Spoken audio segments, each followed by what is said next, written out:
Hey, hey, happy Friday. It's Meredith. I'm here with our message for the 5th of November, 2021.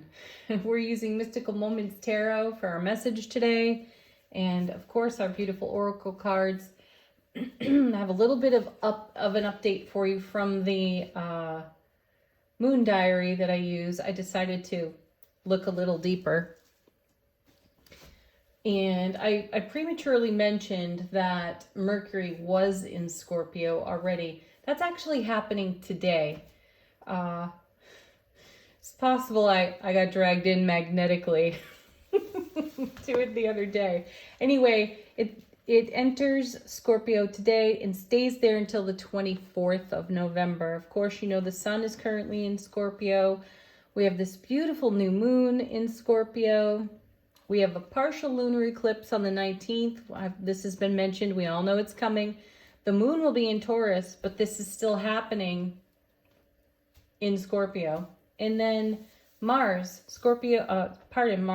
is in Scorpio. That began on the 30th of October and will continue until the 13th of December. So as I continue to encourage, let's all make the most of where Scorpio lives in our chart and do a bit of a deep dive on ourselves, self-relationship, spiritual journey.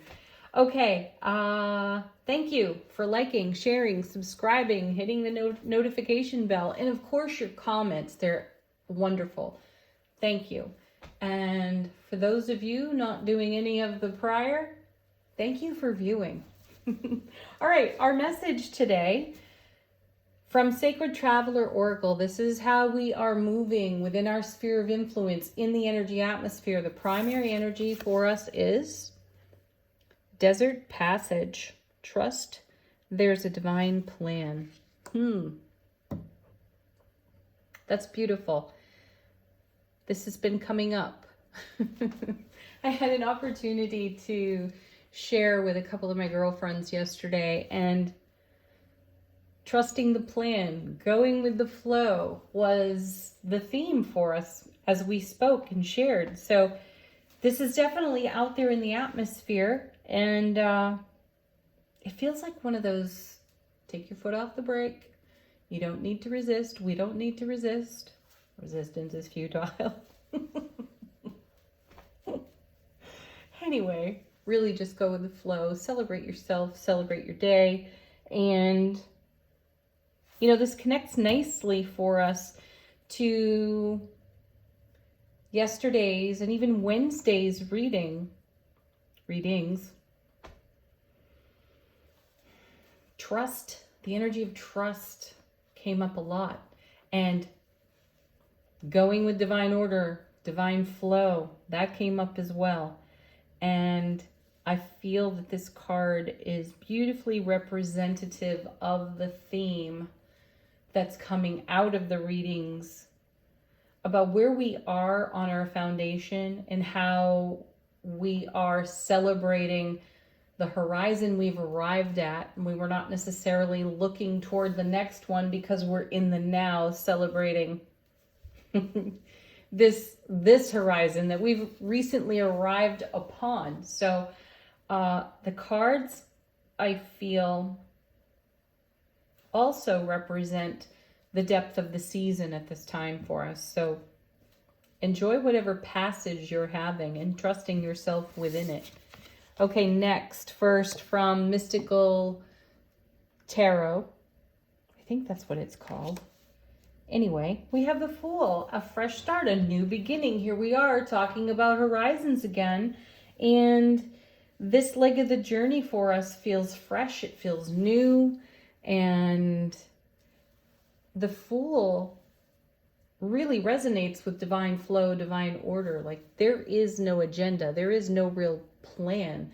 The Fool just heads out into the world as fresh, new, and innocent as can be without any concern whatsoever for consequences. And that's what I feel is going on here between the Sacred Traveler Oracle deck and the Mystical, I think it's Mystical Moments Tarot. We are trusting the divine plan. You know, look at the beautiful cards we've seen this week. We've seen the Ace of Cups, the 10 of Cups, the 4 of Wands, the 8 of Wands, the 9 of Cups, and more. So much more. And it's easy to trust the journey as we celebrate those cards, even though they show up alongside some of the more challenging cards. Now, I don't think we've actually seen the Three of Swords, but its presence has been felt. And we may still be responding to that, though in light of responding to that, we continue to choose the fresh, the new, and the happy. Next two cards for us. The first is, I love this. He's back again. The King of Pentacles. I think he showed up earlier this week, if I recall correctly. And yes, he did, because we were talking about how he celebrates the now while simultaneously investing in the oncoming and the blossoming. So that continues. And perhaps in a new way for some of us. And maybe it's a brand new inspiration for some of us as we really live out the mastery of the King of Pentacles. He's abundance all the way. He's abundance right here, right now. He has more than enough on overflow for the oncoming. And in that spirit, we can truly embrace the Fool. And there is no concern for consequences there. Because of that, we have some mastery here. Yes, the Fool has mastery. You know, he's represented, he or she is represented as untried, untested, no experience whatsoever. We must recall, though, that the major arcana is the journey of the Fool. And once the Fool reaches the world, the last of the major arcana, it resets, like tens reset to aces in tarot. So how untried, untested is the Fool really? I say the Fool has, or I feel the Fool has as much experience as the Emperor. The Fool could even represent the Emperor's attitude of forever being a teacher and a student. Right? There it is. Embodied in the Fool. A fresh perspective at all times, direct and dynamic even, and willing to look at the entire world and the journey with fresh eyes at all times. That's so beautiful. And then we have the King of Pentacles present, and we have so much to offer and invest in our own selves. And we've witnessed how the broadcast, the ripple effect of our own investment has blessed our life, our experience, sphere of influence, and foundation. Coming with the King of Pentacles. Oh my gosh. Well, what else would the King of Pentacles invest in but the Nine of Cups? The Ace of Cups to the power of 9. This is where wishes and dreams fulfill for us. And this is the consistent energy that has been on offer to us for a couple of weeks. And gosh, that's just the most graceful fulfillment of life experience right there. All right, the next two cards. Our first is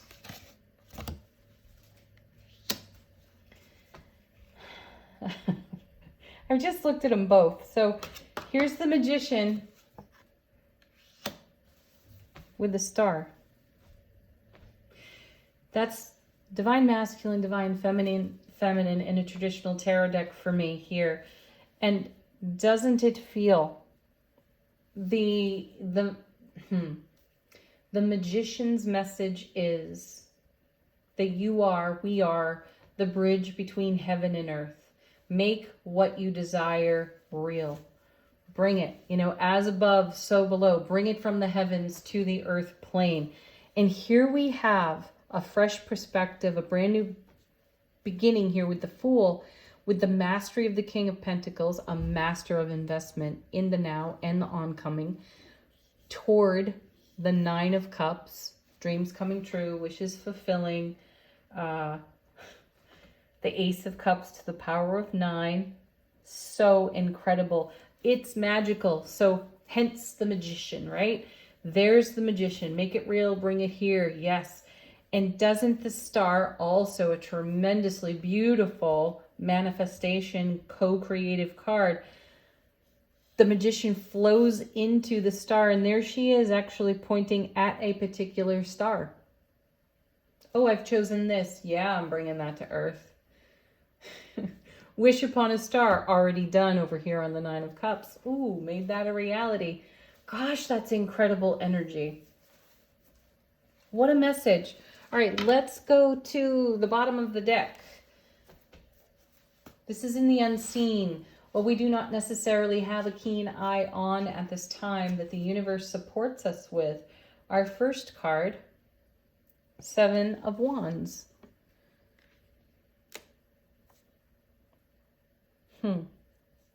Okay, a couple of messages coming off this card for me. First, foremost, it's a 7.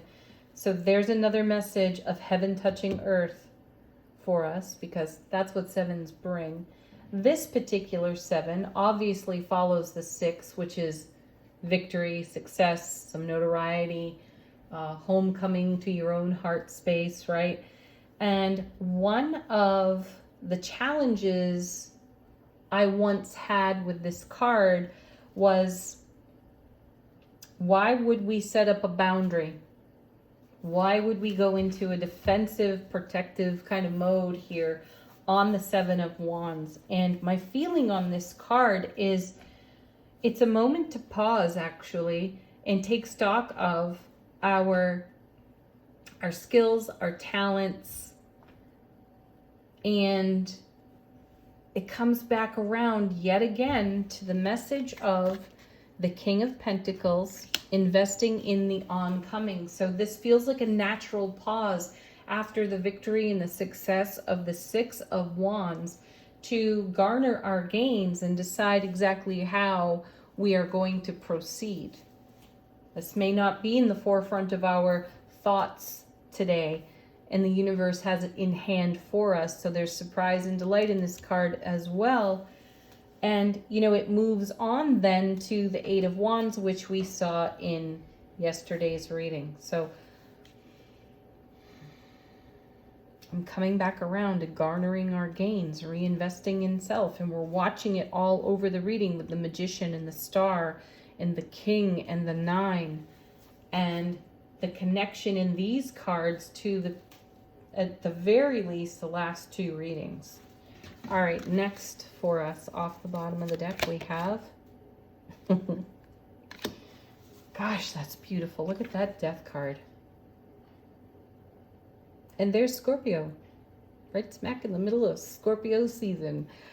An ending and a beginning simultaneously. The pause between the in-breath and the out-breath. Now, just moments ago, I was sensing a pause here to garner our gains on the 7. And then you can witness this, the death card, kind of in action here with the Magician and the Star. Look at this little story. You want to make it real? Yeah, bring it to earth. As above, so below. In between the as above and the so below is the death card, the simultaneous ending and beginning. So as one thing is called into being, another may pass right off the foundation.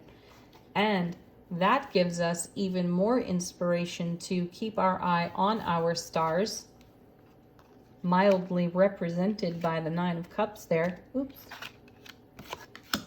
So the death card is extremely appropriate in this lineup. And I also feel that this represents a beautiful gesture of support from the universe. It feels as though the message is, you don't need to do so much heavy lifting. We've got this. All right, next we have, look at that, the Queen of Pentacles, the mother of the material. So here we are in the now with the Magician and the Star doing our part energetically to contribute to our 9 of Cups. And here we are simultaneously supported by the universe, in the background, in the unseen. That's divine flow. That's divine order. And that's what Desert Passage is talking about. Trust there's a divine plan. It's just been revealed to us in these cards. Wow, right? Okay. Angel answers. You know what to do. If you have a question, this is a great time to ask it. Let the cards confirm for you. Bring you a fresh message.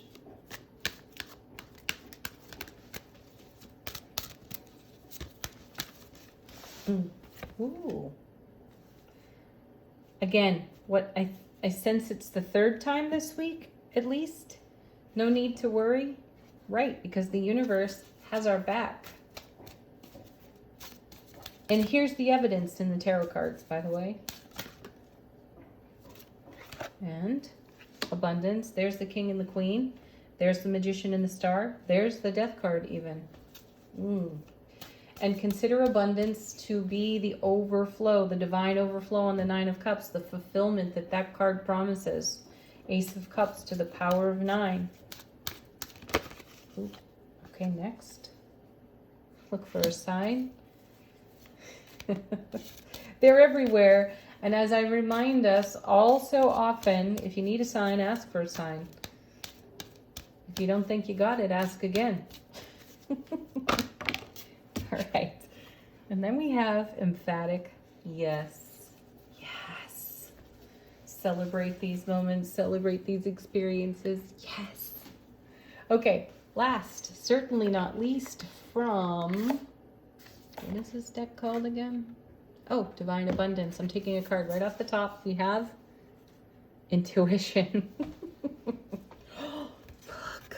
Okay, I've had this deck for a while, though I'm only just now using it, so these cards are quite unfamiliar to me.